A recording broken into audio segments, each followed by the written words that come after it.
આપણે ગયા લેક્ચરની અંદર ગુજરાતના શિલ્પ સ્થાપત્યો વિશે વાત કરી હતી, જેની અંદર આપણે સીદી સૈયદની જાળી, રુદ્ર મહાલય, અડાલજની વાવ, વાવના અલગ અલગ પ્રકારો વિશેની ઘણી બધી સ્પર્ધાત્મક પરીક્ષાઓ જેવી કે પોલીસથી લઈ અને જીપીએસસી દરેકની અંદર કામ લાગી શકે એવી આપણે એના વિશે એવી સ્પર્ધાત્મક માહિતી વિશેની ચર્ચા આપણે કરેલી.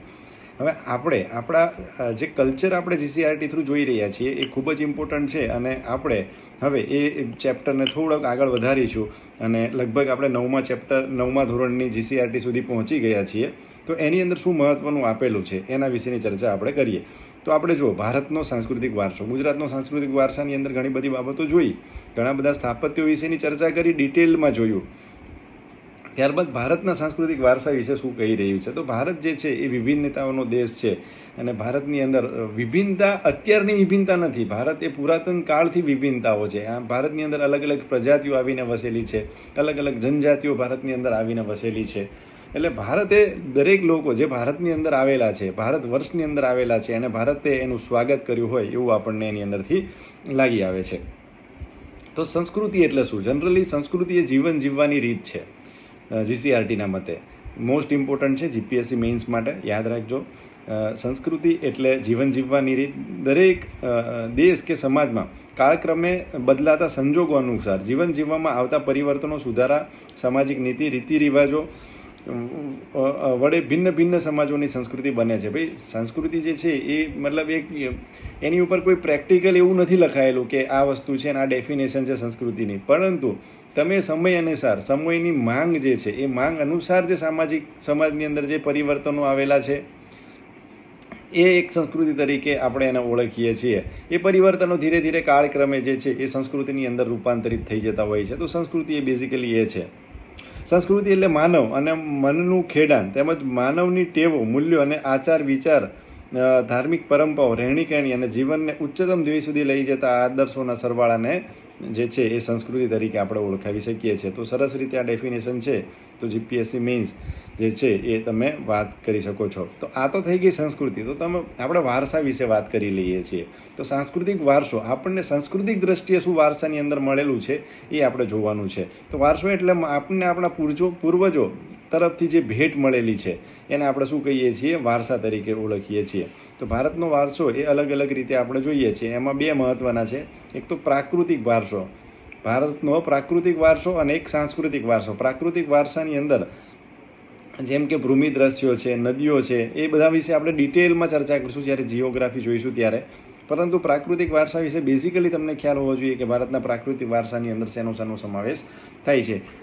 વન્ય જીવન છે. તો આ બધી વસ્તુઓ જે ભારતની અંદર છે એની અંદર પણ અલગ અલગ વિવિધતાઓ છે. એ પણ એકદમ જેમ કહેવાય ને કે 16 કળાઓ મતલબ ઉપસી આવી હોય, બરાબર, એવી રીતે આની અંદર વિભિન્નતા આપણને એ પ્રાકૃતિક વારસાની અંદર પણ જોવા મળે છે, જેવી જ રીતે આપણને સાંસ્કૃતિક વારસાની અંદર મળી રહી છે. તો સાંસ્કૃતિક વારસા વિશે આપણે વધારે ચર્ચા કરવાની છે, જે આપણા માટે અહીં કલ્ચર પોઈન્ટ ઓફ વ્યૂથી, સંસ્કૃતિના પેપર પોઈન્ટ ઓફ વ્યૂથી, અથવા તો જે ક્લાસ 3ની અંદર અથવા તો જીપીએસસીની અંદર જે સવાલો આવે છે એના પોઈન્ટ ઓફ વ્યૂથી જે મહત્ત્વનું છે એના વિશેની ચર્ચા આપણે કરીશું. તો ભારતને જગતને વિવિધતાપૂર્ણ સમૃદ્ધ વારસાની ભેટ આપી છે.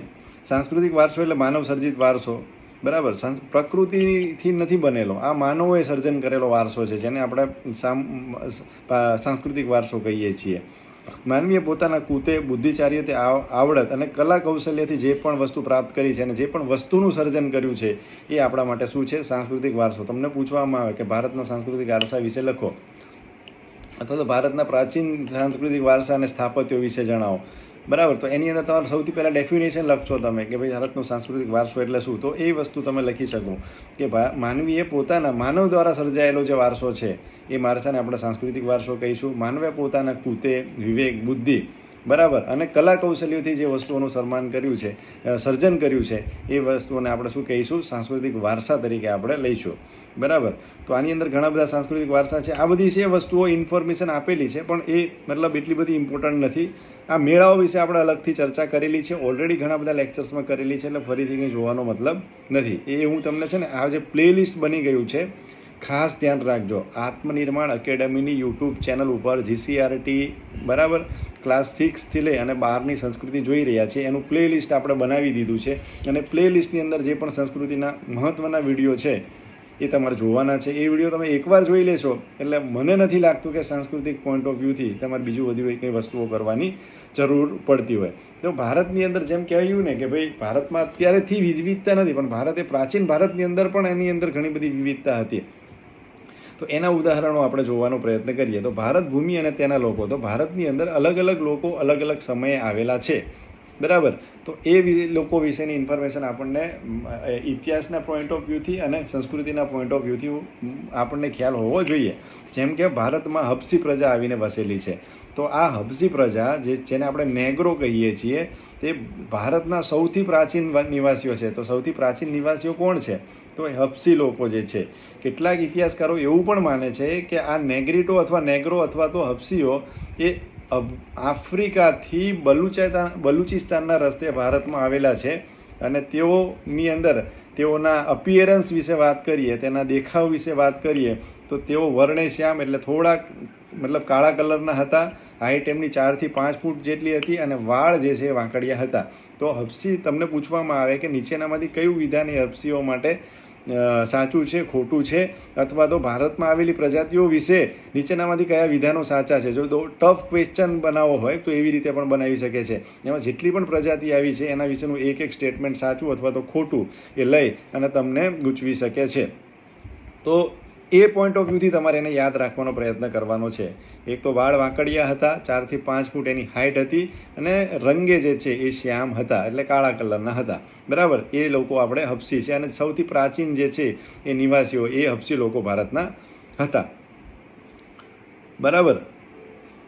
એ સિવાય એસ્ટ્રોઇડ લોકો આવેલા છે જેને આપણે નિષાદ પ્રજા તરીકે ઓળખીએ છીએ. આ પ્રજા અગ્નિ એશિયામાંથી આવેલી હતી બરાબર. અગ્નિ એશિયા એટલે શું? એટલે આ ઇમેજ ઉપરથી તમે જોઈ શકો છો. તેઓ રંગે શ્યામ, લાંબુ પહોળું માથું, ટૂંકું કદ, ચપટું નાક એ તેમની શારીરિક વિશેષતા હતી. તો એ લોકો કેવા લાગતા હતા? તેઓ પણ રંગે શ્યામ જ હતા, પણ એમનું મોઢું જે છે એ થોડુંક લાંબુ અને પહોળું હતું બરાબર. હાઈટની અંદર એ લોકો નાના હતા, નાક એકદમ ચપટું હતું બરાબર. આ કેવા લોકો હતા? તો નિષાદ, જેને આપણે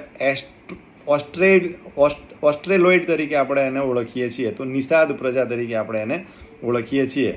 ભારતમાં આર્ય લોકો જે છે એ આવી પ્રજાને નિષાદ પ્રજા તરીકે ઓળખવામાં હતા. ભીલી પ્રજા માટે નિષાદ શબ્દ પ્રયોજવામાં આવતો હતો. પછી ભીલ પ્રજા છે એના માટે પણ નિષાદ શબ્દ પ્રયોજવામાં આવતો. ભારતની કોલ અને મુંડા જાતિ, આસામની ખાસી જાતિ, નિકોબાર અને બ્રહ્મદેશ એટલે કે હાલનું મ્યાનમારની જાતિઓ આ પ્રજાના લક્ષણો જોવા મળે છે.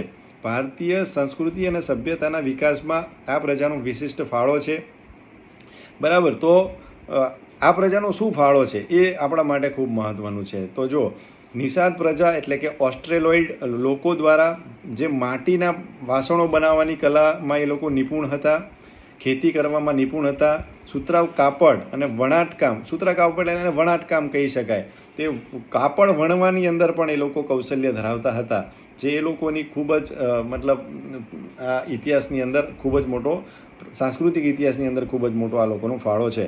તો આની અંદર પણ તમને પૂછી શકીએ છીએ કે ઓસ્ટ્રેલોઇડ પ્રજા એ માટી કળામાં નિપુણ હતા, ખેતી કરવામાં નિપુણ હતા, અથવા તો ભારતને જે કહેવાય ને સુતરાવ જે કાપડ છે એનું વણાટકામની દેન જે છે એ આ નિષાદ લોકો દ્વારા મળેલી છે. તો એ પણ ક્યાંક ને ક્યાંક અંશે સાચું છે. તો એવી રીતે તમને પૂછવામાં આવી શકે છે. હવે દ્રવિડ લોકો વિશે વાત કરી લઈએ બરાબર. તો દ્રવિડો જે છે, દ્રવિડોને મોહેજો-દડોની સિંધુ સંસ્કૃતિના સર્જકો અને પાષાણ યુગની સંસ્કૃતિના સીધા વારસદાર તરીકે ઓળખવામાં આવે છે. આપણે હડપ્પા સભ્યતા વિશે જોયું તો હડપ્પા સભ્યતાને એટલી અત્યાધુનિક એવી આધુનિક સુવિધાઓ કઈ રીતે બનાવવામાં આવેલી હતી, એ આધુનિક સંસ્કૃતિનું વિસર્જન કઈ રીતે થયું હતું. તો એના માટે આ દ્રવિડ લોકો જે છે એ એના સીધા વારસદાર તરીકે એને ઓળખવામાં આવે છે બરાબર. ઉત્તર ભારતમાંથી આવેલી વિવિધ પ્રજાની ભાષા અને સાંસ્કૃતિક લક્ષણો ટકી રહ્યા. સમયાંતરે આ લોકો દ્રવિડો કહેવાયા. બરાબર. પછી દ્રવિડોએ માતા રૂપે દેવી એટલે પાર્વતી અને પિતૃ રૂપે પરમાત્માનો એટલે શિવની પૂજાની સમજ આપી. તો જે આ છે દ્રવિડ લોકો, જે સિંધુ સભ્યતાના સીધા વારસદાર તરીકે ઓળખીએ છીએ, ધીરે પાછળથી આ લોકોને દ્રવિડો તરીકે ઓળખવામાં આવેલા. દ્રવિડ લોકો જે છે એ માતા માટે જે દેવી દેવતાઓની અંદર વાત કરે તો ખાસ અને શિવ અને પાર્વતીની પૂજાની અંદર જે છે એ માહિર હતા. મતલબ એ લોકોએ સમજણ આપણને આપેલી છે. ત્યારબાદ તમે જુઓ, દીપ ધૂપ આરતીથી પૂજા કરવાની પરંપરા દ્રવિડોએ આપી હોવાનું મનાય છે. તો આ જે પૂજા પાઠ આપણે કરીએ છીએ એ કોની દેન છે? તો એ દ્રવિડોની દેન છે. આ ઉપરાંત પ્રકૃતિની પૂજા કરવી, પશુની પૂજા કરવી એ પણ દ્રવિડોની દેન છે. બરાબર. દ્રવિડોના મૂળ દેવોએ આર્યોએ સ્વીકારી લીધા. એટલે દ્રવિડોના જે દેવ હતા એને પાછળથી આર્યો દ્વારા જે છે એ સ્વીકારી લેવામાં આવેલા છે. તેમણે સંસ્કૃતિના દેવો ઉપરાંત પુનઃસ્થાપ્યા હતા. સમય જતાં ઉત્તરના પ્રચંડ પ્રભાવ હેઠળ દ્રવિડોમાં આર્ય સંસ્કૃતિ ઊંડે સુધી વ્યાપી ગઈ અને આંતરજ્ઞાતીય લગ્ન સંબંધો પણ પ્રસર્યા. પણ ધીરે ધીરે જે છે એ આર્યવ્રત આપણે જોઈએ છીએ, આપણા ભારતના આર્યવ્રત તરીકે પણ આપણે ઓળખીએ છીએ. તો આર્ય સંસ્કૃતિમાં આ સંસ્કૃતિ જે છે એ મિશ્રણ પામી ગઈ એવું કહેવામાં આવે છે. અને ધીરે ધીરે એના લગ્ન સંબંધો અને એ બધી વસ્તુઓ એની અંદર થવા માંડી. દ્રવિડોમાં માતૃમૂલક કુટુંબ પ્રથા પ્રચલિત હતી. એટલે કે એ લોકો જ્યાં સ્ત્રીનું ખૂબ જ વિશેષ મહત્વ હતું અને અત્યારે જેમ કહેવાય ને કે પિતૃમૂલક છે કે પિતૃ પ્રધાન છે, એવી રીતે માતૃમૂલક પ્રથા પ્રચલિત હતી કે જે મહિલાઓ કહેતી એ વસ્તુ થતી હતી. તેઓ અવકાશી ગ્રહોના ક્ષેત્રમાં વિવિધ કલાઓ જેવી કે કાંતવું, વણવું, રંગવું, હોળી તરાપા જેવા ક્ષેત્રમાં વિવિધ તેમનું વિશેષ યોગદાન છે. તો આ રંગકામ જે છે, ચિત્રકામ જે છે, પછી કાંતવું અથવા તો કાપડને કાંતવું અથવા તો વણવું, એ બધી કલાઓની અંદર જે છે એઓ ખૂબ જ જે છે એ પ્રચલિત હતા અને એમનું યોગદાન હતું એની અંદર. આર્યોના પ્રભુત્વ બાદ તેઓ દક્ષિણ તરફ ખસતા ગયા. બરાબર. ધીરે ધીરે આ દ્રવિડ લોકો જે છે એ દક્ષિણ તરફ આવ્યા. દ્રવિડ એટલે દક્ષિણ એમ તરીકે પણ આપણે ઓળખીએ છીએ. અને આજે દક્ષિણ ભારતમાં દ્રવિડ કુળની તામિલી, તેલુગુ, કન્નડ અને મલયાલમ જેવી ભાષાઓ બોલતા લોકો વસે છે. અને ધીરે ધીરે જે છે એ સાઉથ ઇન્ડિયામાં, કારણ કે આર્યોનું જેમ જેમ ઉપર વર્ચસ્વ વધવા માંડ્યું તો આ લોકો ધીરે ધીરે કરી અને નીચે દક્ષિણ ભારતની અંદર આવી ગયા, ઉત્તર ભારતમાંથી. અને અત્યારે તમે સાઉથ ઇન્ડિયાની અંદર જુઓ તો જેમ કહેવાય કે તામિલ, તેલુગુ, કન્નડ અને મલયાલમ ભાષા બોલતા લોકો જે છે, જેને આપણે દ્રવિડ અથવા તો દક્ષિણ ભારતના લોકો કહીએ છીએ, એ લોકો છે. આ સિવાય અન્ય પ્રજાતિઓ પણ ભારતની અંદર આવેલી છે, જેની અંદર મોંગોલોઇડ, આલ્પાઇન અને ડિનારી અને આર્મેનોઇડ પ્રજા હતી. તો આ ચારે ચાર બહુ જ ઇમ્પોર્ટન્ટ છે. ખાસ ધ્યાન રાખજો, પરીક્ષા માટે ખૂબ જ ઇમ્પોર્ટન્ટ છે. સૌથી પહેલાં આપણે મોંગોલોઇડ વિશે વાત કરીએ તો મોંગોલ એરિયામાંથી આવેલા છે. જે હાલનું ચીન જે છે એ ચીન કઈ પ્રજાતિ હતી? ત્યાં આગળ આ લોકો એકદમ આક્રમક લોકો હતા. બરાબર. અને મોંગોલ સામ્રાજ્યની સ્થાપના કરી. મોંગોલ એ ચીનની અંદર આવેલું છે. બરાબર. અને ધીરે ધીરે આખા ચીનથી લઈ અને ભારતનો નોર્થ ઇસ્ટનો પાર્ટ એ મોંગોલ સામ્રાજ્યનો એક સમયે પાર્ટ હતો. તો આ લોકો ભારતની અંદર ક્યાંથી આવ્યા? તો આ પ્રજા ઉત્તર પશ્ચિમ ચીનમાંથી, બરાબર, ઉત્તર પશ્ચિમ ચીનમાંથી તિબેટમાં થઈ, તિબેટના રસ્તે એ ભારતમાં આવેલા હતા. તેમણે ઉત્તર આસામ, સિક્કિમ, ભૂતાન, પૂર્વ બંગાળ વગેરેમાં વસવાટ કર્યો અને ધીરે ધીરે એ લોકો ભારતીય બની ગયા. બરાબર. હવે ખાસ ઇમ્પોર્ટન્ટ છે, યાદ રાખજો. આ પ્રજાનો વર્ણ પીળો. આ પ્રજા કેવા રંગની હતી? તો પીળા રંગની હતી. ચહેરો ચપટો હતો. ગાલ એકદમ ગોળ ગોળ અને ઉપસેલા હતા. આંખો જે છે બદામ આકારની હતી. બરાબર. અને આ પ્રકારના આમના શારીરિક લક્ષણો હતા જે તમે આ વિડીયોની અંદર જોઈ શકો છો. ક્યાંથી આવ્યા છે એ પણ તમને દેખાઈ રહ્યું છે અને એ પ્રજા કેવી હતી એ પણ તમને ઓળખાઈ રહ્યું છે. આ પ્રજા પીળા વર્ણના હતા એટલા માટે એ લોકોને શું કિરાત તરીકે ઓળખવામાં આવતા હતા. મોસ્ટ આઈએમપી કઈ પ્રજાતિને કિરાત તરીકે ઓળખવામાં આવતી? બરાબર. તો એ તમારે ધ્યાન રાખવાનું છે. આ સિવાય અલ્પાલાઇન, ડિનારિક, આર્મેનોઇડ આ પ્રજાતિઓ આ પ્રજાઓ જે મધ્ય એશિયામાંથી આવેલી પ્રજાઓ છે. આ 3 જાતિઓ એક સમાન ભૌતિક ગુણધર્મો ધરાવે છે. એ લોકોનો જે દેખાવ છે અલ્પાઇન, ડિનારિક અને આર્મેનોઇડનો એક જ જેવો છે. આ પ્રજા ખાસ કરીને ક્યાં આગળ અત્યારે વસવાટ કરે છે તો મહારાષ્ટ્રની અંદર, બંગાળની અંદર, ઓડિશા, ગુજરાત અને સૌરાષ્ટ્રમાં વધુ પ્રમાણમાં જોવા મળે છે. તો આપણા જે સૌરાષ્ટ્ર છે, મુંબઈ છે, અથવા તો મહારાષ્ટ્ર છે, બંગાળ છે, તો આ બધા એરિયાની અંદર જે છે એ અત્યારે એ સમયના ભૌગોલિક ગુણધર્મો ધરાવતી પ્રજાતિ આપણને જોવા મળે છે. તો આપણો ખુદનો ચહેરો જોઈ લેવાનો, એ ટાઈપના હતા આ લોકો, અલ્પાઇન, ડિનારિક અને આર્મેનોઇડ. પછી ખાસ મહત્ત્વના આર્યો વિશે ઘણી બધી મહત્ત્વની એક્ઝામ્સની અંદર પ્રશ્નો આપણને અવારનવાર પૂછાતા હોય છે. GCRT એ મોસ્ટ ઇમ્પોર્ટન્ટ છે. ખૂબ જ વાંચજો આ વિડીયોને, સાથે સાથે તમે નોટ પણ બનાવજો અને નોટને તમે મારી સાથે શેર કરજો. ખૂબ જ વ્યવસ્થિત રીતે નોટ બનાવો, કારણ કે મહેનત એક જ વખત કરવાની છે. અને જે લોકોને મતલબ 1-2 વર્ષ પછી ટાર્ગેટ છે, જો કોઈ પણ સ્પર્ધાત્મક પરીક્ષામાં તમારે લાગવું હોય તો એક્ઝામની નોટિફિકેશન આવી ગઈ, ફોર્મ ભરી દીધું અને તૈયારી કરવા લાગી જાઓ, એવી રીતે એક્ઝામ પાસ નથી થતી. એના માટે પ્રોપર પ્લાનિંગ જોઈએ. 1-2 વર્ષ પહેલાં તૈયારી શરૂ કરવાની. તમારી લાઈફના ડેડિકેટેડ 1-2 વર્ષ તમે જો સ્પર્ધાત્મક પરીક્ષાઓ પાછળ આપ્યા હશે તો ચોક્કસપણે તમને સફળતા જે છે એ મળશે. પણ લોકોને શું છે કે જેમ જલ્દી લોકોને જેમ પૈસા કમાવાની લાલચ હોય છે ને, એવી જ રીતે જલ્દી નોકરી મેળવવાની પણ લાલચ હોય છે. અને આ લાલચની અંદર એ લોકો ઘણા બધા શોર્ટકટ કરતા હોય છે. ઘણા બધા ટેલિગ્રામની અંદર જે છે એ કહેવાય ને કે એ ક્વિઝ આપતા હોય છે. ઘણા બધા લોકો ગૂગલ ઉપર સર્ચ કરીને વાંચતા હોય છે. એ બધી વસ્તુનો કોઈ મિનિંગ નથી, બરાબર. તમારે વાંચવું છે તો આવી પ્રોપર ઓથેન્ટિક બુક વાંચો. એ બુકની અંદર વાંચી અને પછી પોતાની બુકની અંદર એને નોટ કરી લો, બરાબર. એ જ મેથડ છે. તમે કદાચ ટેલિગ્રામની અંદર અથવા તો કોઈ જગ્યાએ 500 MCQ પણ સોલ્વ કરી નાખશો અથવા 500 MCQના જવાબો યાદ કરી નાખશો તો એ વસ્તુનો કોઈ જ અર્થ નથી. એ તમારા જીવનના મહત્ત્વના જે છે એ સમયનું બરબાદી છે. ઓકે, તો એ વસ્તુને ખાસ ધ્યાન રાખજો. હવે આર્યો વિશે જોઈએ, ખૂબ મહત્ત્વનું. તો આર્યો, ભારતની આર્ય સભ્યતાના નિર્માતાઓ આર્યો, જેને આપણે નોર્ડિક લોકો તરીકે પણ ઓળખવામાં આવે છે. નોર્ડિક ખાસ યાદ રાખજો, આ શબ્દ યાદ રાખજો. GCRTમાં જે શબ્દ હોય છે આવો, બરાબર, એ પૂછાતો હોય છે.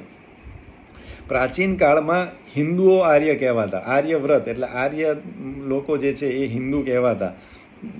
તેઓની મુખ્ય વસ્તી જે પ્રદેશમાં વસતી તેને આર્યવ્રત કહેવાતી. પ્રાચીન સમયમાં ભારત આર્ય વસ્તી વાયવ્યમાં હતી, બરાબર. એ વાયવ્ય જે છે એ દિશાની અંદર જે છે ઈશાન, અગ્નિ, નૈઋત્ય અને વાયવ્ય, બરાબર. તો વાયવ્યની અંદર જે છે એ હતી. તો વાયવ્ય ક્યાં છે એ તમે આ ઇમેજની અંદર જોઈ શકો છો. ત્યાં 7 મોટી નદીઓ વહેતી હોવાના કારણે તેને સપ્ત સિંધુ એટલે કે કાશ્મીરવાળો એરિયા છે, બરાબર. આ 4 દિશા થઈ ગઈ છે. આ નોર્થ, સાઉથ, ઈસ્ટ અને આપણું ગુજરાત જે બાજુ છે એ આ કાશ્મીર છે, આ ગુજરાત છે, આ કેરલા છે અને આ બાજુ આસામ છે, બરાબર. તો આ જે છે નોર્થ અને વેસ્ટની વચ્ચે, બરાબર, એ ખૂણાને આપણે શું કહીશું? વાયવ્ય તરીકે આપણે ઓળખશું. તો કહેવાતી જ્યાં આગળ 7 અલગ અલગ નદીઓ જે છે એ વહેતી હતી, એટલા માટે આ પ્રદેશને સપ્ત સિંધુ પ્રદેશ તરીકે પણ ઓળખવામાં આવતો હતો. ઉત્તર વૈદિક કાળની અંદર આર્યવ્રતોનો પૂર્વમાં મિથિલા સુધી, એટલે આને ઈસ્ટ સાઈડ એટલે કે આ જે છે આ સાઈડમાં તમે જુઓ તો અહીંથી તો એ લોકો ચાલુ થતા હતા, તો છેક તમે જુઓ બિહારના મિથિલા સુધી જે છે એ લોકોનો વસવાટ હતો. અન્ય સમકાલીન પ્રજાતિઓ કરતાં તેઓ વધુ વિકસિત હતા. એમની જે સમકાલીન મતલબ સભ્યતાઓ અથવા પ્રજાતિઓ હતી એ પ્રજાતિઓથી એ લોકો વેલ ડેવલપ હતા. જેમ કે અત્યારે આપણે જે છીએ એ ડેવલપિંગ નેશન છીએ અને યુરોપિયન કન્ટ્રીઝ છે, અમેરિકા છે, આ બધા શું છે? ડેવલપ્ડ નેશન છે. તો એ સમય કદાચ આર્યો જે છે એ સમકક્ષમાં ડેવલપ્ડ હતા. આર્ય ભરત રાજા કે ભરત કુળના નામ ઉપરથી આ વિશાળ પ્રદેશ, ભારત ભૂમિ, ભરતખંડ, ભારત વર્ષ, ભરત રાજા ઉપરથી આ બધા નામો જે છે એ આવેલા છે. તો આર્યો વિશેની આ ઇમ્પોર્ટન્ટ માહિતી તમારે યાદ રાખવાની છે. આર્યો જે છે એ પ્રકૃતિ પ્રેમી હતા. તેઓ વૃક્ષો, પહાડો, સૂર્ય, વાયુ, નદીઓ, વરસાદ વગેરેની પૂજા આરાધના કરતા હતા. તેમના દરેક વસ્તુઓની રચના દરેકની સ્તુતિ જે છે ને સ્તુતિ રચવાનું, બરાબર, કોણે કરી હતી? તો એ આર્યોની દેન છે, બરાબર. પછી આર્યોની અંદર વેદ જે છે એ વેદની અંદર વેદના પાઠ કરવાનું જે છે એ પ્રચલિત બન્યું, અને તેમાંથી ઘણી બધી ધાર્મિક વિવિધ જે કહેવાય ને વિધિઓની શરૂઆત થઈ, બરાબર. અલગ અલગ ક્રિયાઓની શરૂઆત થઈ, યજ્ઞ વગેરેની ક્રિયાઓની શરૂઆત જે છે એ આ આર્યો દ્વારા કરવામાં આવેલી હતી. ભારતમાં આવેલી અનેકવિધ સંસ્કૃત વિશિષ્ટ તત્વો આપણે અપનાવી લઈ અને એક સમન્વયી સંસ્કૃતિનું સર્જન થયું છે. તો એ એક સાચી વસ્તુ છે. ચલો, હવે આપણે જે કહેવાય આ સાંસ્કૃતિક વારસો તો આપણને મળી ગયો છે, બરાબર, પણ આનું આપણે જતન કઈ રીતે કરશું, એનું સંરક્ષણ કઈ રીતે કરશું, એ મહત્ત્વનો પ્રશ્ન છે. તો એ આર્ટિકલની અંદર ભારતનો જે બંધારણ લખાણો, એ બંધારણની અંદર 51K અનુચ્છેદ જે છે એ આપણી મૂળભૂત ફરજોની અંદર જે છે એ આપણે આને જતન કરવાની આપણને ફરજ આપવામાં આવેલી છે. તો એ પણ તમારે યાદ રાખવાનું છે. તો એકચ્યુઅલી પ્રિલિમ માટે તો એટલું બધું ઇમ્પોર્ટન્ટ નથી, પણ જીપીએસસી મેઇન્સ માટે તમે એને જે છે એ ક્યાંક ને ક્યાંક કોટ કરી શકો છો. ચલો, હવે આગળ જોઈએ. તો ભારતનો સાંસ્કૃતિક વારસો, પરંપરાઓ, હસ્ત અને લલિત કલાઓ વિશેની માહિતી જે છે એ આપણે લઈ લઈએ, બરાબર.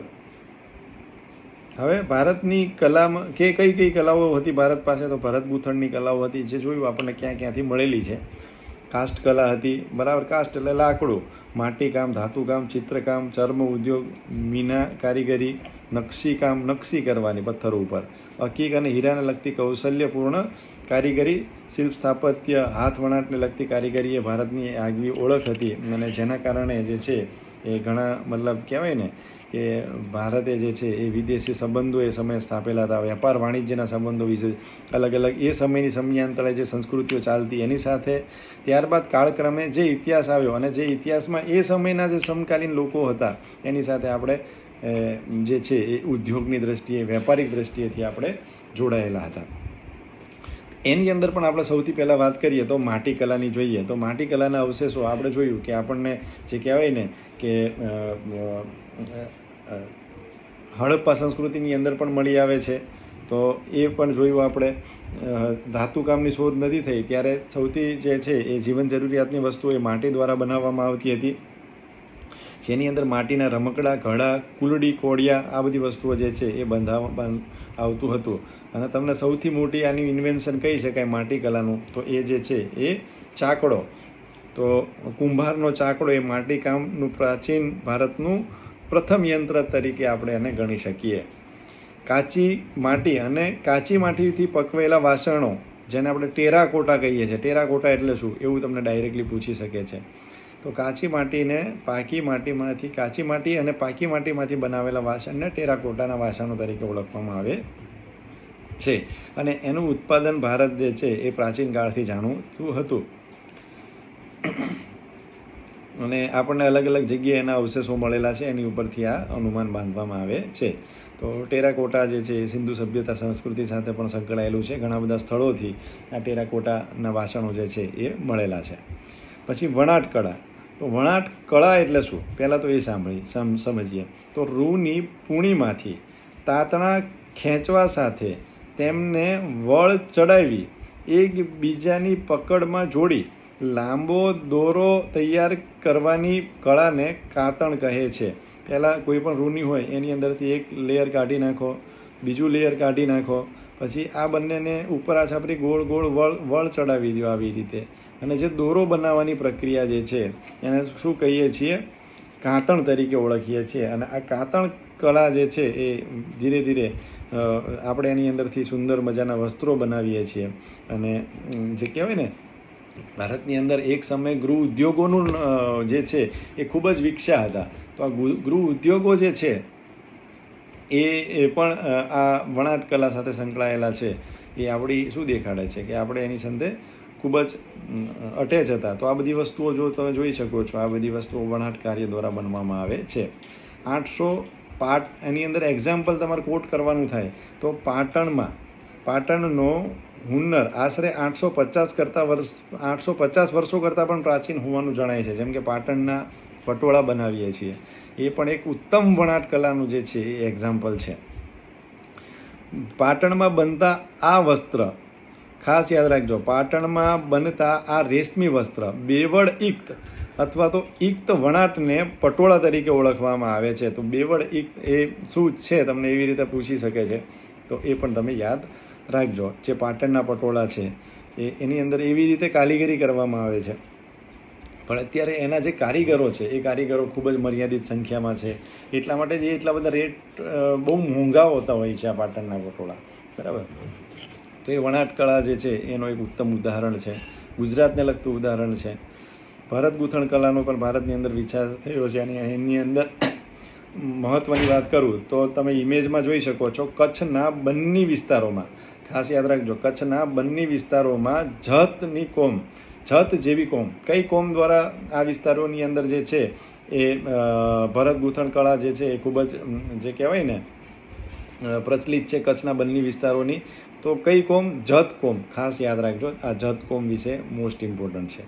ઓકે, તો એ ભરત ગૂંથણ કળા અને કચ્છના બંને વિસ્તારોમાં જે છે એ ભરત કળા વિશે જે છે એ આગવી વિશેષતા આ જત કોમ ધરાવે છે, એ એટલું તમારે યાદ રાખવાનું છે. જત લોકો જે છે એ કયા વિસ્તારના? તો કચ્છના બંને વિસ્તારના. એવી રીતે તમે એને યાદ રાખી શકો છો. Most important. ચર્મ ઉદ્યોગ, ચામડાનો ઉદ્યોગ. તો પ્રાચીન કાળથી ચામડા જે છે એ પશુઓ મરી જાય પછી એના ચામડાનો અલગ અલગ રીતે જે છે એ ઉપયોગ કરવામાં આવી રહ્યો હતો, જેની અંદર જે છે એ ઢોલ, નગારા, તબલા, ઢોલક, સંગીતના સાધનો, લુહારની ધમણો, વિવિધ પ્રકારના પગરખા, પ્રાણીઓ બાંધવા માટે પણ ચામડાનો ઉપયોગ થતો હતો. ચર્મ ઉદ્યોગથી આપણે પ્રાચીન ભારતથી આપણે જે છે એ જાણીતા છીએ.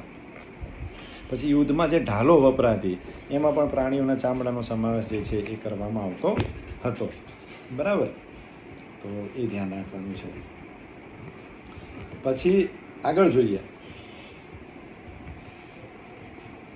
ચર્મ ઉદ્યોગ.